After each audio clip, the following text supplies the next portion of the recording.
Hello friend, my YouTube channel में आप सभी का स्वागत है। दोस्तों, आज हम लोग नेक्स्ट टॉपिक पढ़ेंगे जिसमें हम लोग देखेंगे भारत के संपूर्ण परिचय। इसमें परिचय में टोटल 3 वीडियो बनाएंगे। ये मेरा पार्ट 1 है, पार्ट 1 और पार्ट 2 में, और एक पार्ट 3 के माध्यम से हम लोग ख़त्म करेंगे। और इसमें वीडियो में बने रहिएगा क्योंकि बहुत ही इंटरेस्टिंग वीडियो रहने वाले हैं और इससे हर एक एग्जाम में पूछे जाते हैं।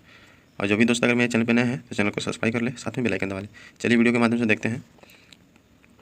सबको दिख रहा होगा, भारत दक्षिण एशिया में स्थित भारतीय उपमहाद्वीप। उपमहाद्वीप में कौन कौन आते हैं? पाकिस्तान, भारत, नेपाल, भूटान, बांग्लादेश। कौन कौन से आते हैं? फिर से बताते हैं आपको कि भारत दक्षिण एशिया में, यानी कौन से, भारत जो है दक्षिण एशिया में स्थित भारतीय उपमहाद्वीप का सबसे बड़ा देश है। तो उपमहाद्वीप में कौन कौन से आते हैं? तो पाकिस्तान आते हैं, भारत आते हैं, नेपाल आते हैं, भूटान आते हैं, बांग्लादेश आते हैं। ये सभी, इन सभी से बड़ा कौन है? तो भारत है। भारत किसमें पड़ता है? तो दक्षिण एशिया उपमहाद्वीप में पड़ता है। भारत का, यानी इसका प्राचीन नाम आर्यावर्त एवं जम्बूद्वीप है। यानी भारत का प्राचीन नाम क्या है? तो आर्यावर्त या जम्बूद्वीप है। अधिकांश भारतीय काकेशियाई, यानी अधिकांश भारतीय काकेशियाई या काकेसाइड मानव प्रजाति समूह से संबंधित है। अधिकांश भारतीय जो हैं काकेशियाई समूह जाति से या फिर काकेसाइड प्रजाति से संबंधित हैं। ठीक है।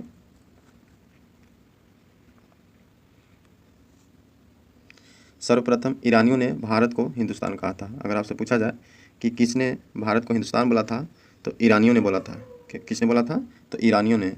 जबकि यूनानियों ने भारत को क्या नाम रखा था? तो इंडिया। तो आपसे पूछा जाए कि भारत का इंडिया नाम किसने रखा था, तो ईरानियों ने। जबकि हिंदुस्तान किसने रखा था? तो ईरानियों ने। ठीक है।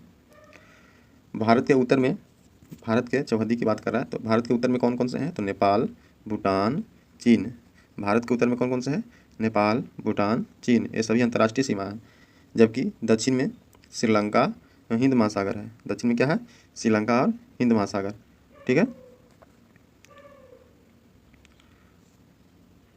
भारत के पूर्व में बांग्लादेश, इसी ओर। तो भारत के पूर्व में कौन कौन से हैं? बांग्लादेश, म्यांमार, बंगाल की खाड़ी और पश्चिम में पाकिस्तान एवं अरब सागर। पश्चिम में पाकिस्तान एवं अरब सागर स्थित है। हम लोग उत्तर में क्या देखें? चीन, नेपाल, भूटान, और पूर्व में हम लोग क्या देख रहे हैं? तो बांग्लादेश, म्यांमार, बंगाल की खाड़ी, और पश्चिम में क्या देख रहे हैं? तो पाकिस्तान, अरब सागर। ये सभी भारत की चौहद्दी हैं। और हम दक्षिण में क्या देखे थे? तो श्रीलंका और हिंद महासागर। भारत एकमात्र ऐसा देश है जिसके नाम पर किसी महासागर का नाम है, यानी हिंद महासागर।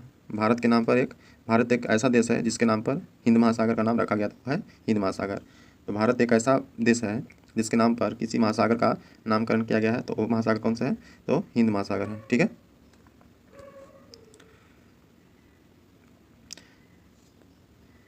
हिंद महासागर अन्य नाम रत्नाकर। यानी आपसे पूछा जाए कि भारत का हिंद महासागर जो नाम रखा गया है, इसका दूसरा नाम क्या है? तो रत्नाकर है। तो अभी कभी भी आप एग्जाम में पूछा जाए कि हिंद महासागर का दूसरा नाम क्या है, तो रत्नाकर मारना है। क्या मारना है? रत्नाकर को। यानी महासागर को शांत क्षेत्र एवं 7 समुद्रों की कुंजी कहा जाता है। यानी हिंद महासागर को शांत क्षेत्र या 7 समुद्रों की कुंजी कहा जाता है। किसे?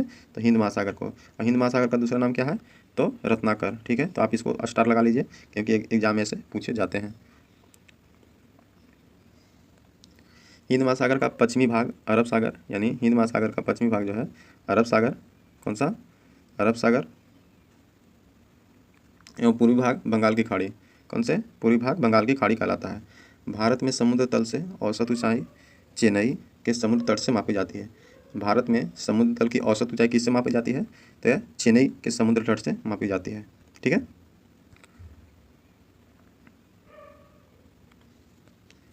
भारत में सर्वाधिक पूर्वी राज्य, यानी भारत में सर्वाधिक पूर्वी राज्य अरुणाचल प्रदेश है। यानी सबसे पूर्व में कौन सा है? तो अरुणाचल प्रदेश है। यहीं से सूर्य उगता है। ठीक है। और गुजरात तक पहुंचने में सूर्य को टोटल 2 घंटे लगते हैं। कितने लगते हैं? टोटल 2 घंटे। तो सूर्य कहाँ से उगना शुरू होता है? तो अरुणाचल प्रदेश से। पश्चिमी राज्य कहाँ है? गुजरात है। गुजरात में सूर्य पहुँचने में 2 घंटे का समय लगते हैं।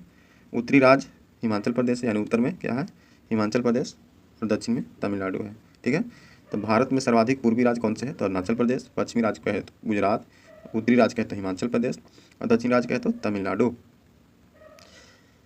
केंद्र के केंद्र शासित प्रदेशों में, यानी केंद्र के केंद्र शासित प्रदेशों में सर्वाधिक उत्तरी भाग में कौन सा स्थित है? तो लद्दाख है। सर्वाधिक उत्तरी भाग में कौन सा है? तो लद्दाख है। जबकि दक्षिणी भाग में अंडमान निकोबार है। भारत के दक्षिण में अंडमान निकोबार है, जबकि उत्तरी भाग में लद्दाख है। भारत की भूमि यानी भारत की मुख्य भूमि अगर कहा जाए तो 8 डिग्री 4 मिनट, ये जो एक वो लाइन दिया गया इसको मिनट बोलते हैं, अगर आपको 2 लाइन मिले तो उसको सेकंड बोलते हैं।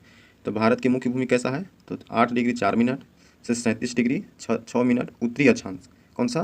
तो उत्तरी अक्षांश है। एवं 68 डिग्री 7 मिनट से 97 डिग्री 6 मिनट क्या है ये? तो यह पूर्वी देशांतर है। ठीक है, तो अगर आपसे पूछा जाए कि भारत की मुख्य भूमि 8 डिग्री 4 मिनट और 37 डिग्री 6 मिनट उत्तरी अक्षांश है, जबकि 68 डिग्री 7 मिनट 97 डिग्री 25 मिनट पूर्वी देशांतर के बीच स्थित है, क्योंकि ये मुख्य भूमि तमिलनाडु वाला जो क्षेत्र है वहीं से स्थित है। ठीक है, अगर आपसे पूछा जाए कि भारत की संपूर्ण अक्षांशीय विस्तार, तो संपूर्ण अक्षांशीय विस्तार आपसे बोला जाए तो 6 डिग्री 4 मिनट से 37 डिग्री 6 मिनट उत्तरी अक्षांश के मध्य स्थित है। ठीक है, अब आते हैं अक्षांशीय देशांतर विस्तार में, यानी अक्षांशीय और देशांतरीय विस्तार में 30 डिग्री का अंतर होता है। तो ये आपको स्टार जितना आप लगाना चाहिएगा लगा सकते हैं, क्योंकि आपसे पूछा जाए कि अक्षांशीय और देशांतरीय के बीच का अंतराल कितना होता है, तो 30 डिग्री का अंतराल होता है। ठीक है, कर्क रेखा 23.5 डिग्री उत्तरी अक्षांश, यानी कर्क रेखा जो है 23.5 डिग्री उत्तरी अक्षांश भारतीय भूभाग को 2 बराबर भागों में बांटती है। अगर आपसे पूछा जाए कि भारतीय भूभाग को 2 भागों में कौन सी बांटती है, तो कर्क रेखा कितने डिग्री पे? तो 23.5 डिग्री पे। ठीक है, कर्क रेखा 8 राज्यों से होकर गुजरती है। कर्क रेखा कितने राज्य से होकर गुजरती है? तो 8 राज्यों से। इसका एक ट्रिक है, मित्र पर गमछा झार या फिर पक्के 3 बजे का आम। ठीक है, तो भी आप याद रख सकते हैं जो आपको सुविधा लगे। ऐसे मित्र पर गमछा झार, इसको आप याद करिएगा तो आपको आसानी से हो जाएगा। तो कर्क रेखा 8 राज्यों से होकर गुजरती है। चलिए 8 का नाम देखते हैं। गुजरात, राजस्थान, मध्य प्रदेश, छत्तीसगढ़, झारखंड, पश्चिम बंगाल, त्रिपुरा, मिजोरम, ये सभी राज्यों से होकर गुजरती है। फिर से बताते हैं, सीरियल से है। गुजरात, राजस्थान, मध्य प्रदेश, छत्तीसगढ़, झारखंड, पश्चिम बंगाल, त्रिपुरा और मिजोरम, ये सभी ऐसे राज्य हैं जहाँ से कर्क रेखा 8 राज्यों से होकर गुजरती है। ठीक है, तो सीक्वेंस से पूछा जाए तो गुजरात से स्टार्ट करना है। और कर्क रेखा पर स्थित सबसे बड़ा राज्य कौन सा है? तो ये मध्य प्रदेश है। ठीक है, कौन सा है? मध्य प्रदेश। कर्क रेखा का सर्वाधिक भाग मध्य प्रदेश से तथा न्यूनतम भाग राजस्थान से गुजरती है। हम आपको बताएं ना कि कर्क रेखा सर्वाधिक भाग मध्य प्रदेश से होकर गुजरती है, जबकि न्यूनतम भाग यानी कम भाग किससे? राजस्थान से होकर गुजरती है। ठीक है, भारत का सबसे दक्षिणतम बिंदु कौन सा है? तो इंदिरा पॉइंट है। भारत का सबसे दक्षिणतम बिंदु जो नीचे वाला है इंदिरा पॉइंट है, जो अंडमान निकोबार में स्थित है। कहाँ है? तो अंडमान निकोबार द्वीप समूह के ग्रेट निकोबार में। अंडमान निकोबार के किस द्वीप में स्थित है? तो ग्रेट निकोबार में स्थित है। और इसकी कितने डिग्री पर है? 6 डिग्री 4 मिनट उत्तरी अक्षांश के साथ स्थित है। कितने हैं? 6 डिग्री 4 मिनट उत्तरी अक्षांश के पर स्थित है। 82.5 डिग्री पूर्वी देशांतर जो प्रयागराज से होकर नैनी, यानी प्रयागराज से होकर नैनी के बीच गुजरती है। ठीक है, तो हम लोग अब नेक्स्ट में देखेंगे। दोस्तों उम्मीद करते हैं कि ये सेशन आपको अच्छा लगा होगा, और वीडियो अच्छा लगे तो ज़्यादा से ज़्यादा लाइक कर दीजिएगा, दोस्तों के पास शेयर कीजिएगा। ठीक है दोस्तों, मिलते हैं नेक्स्ट वीडियो में। बहुत बहुत धन्यवाद।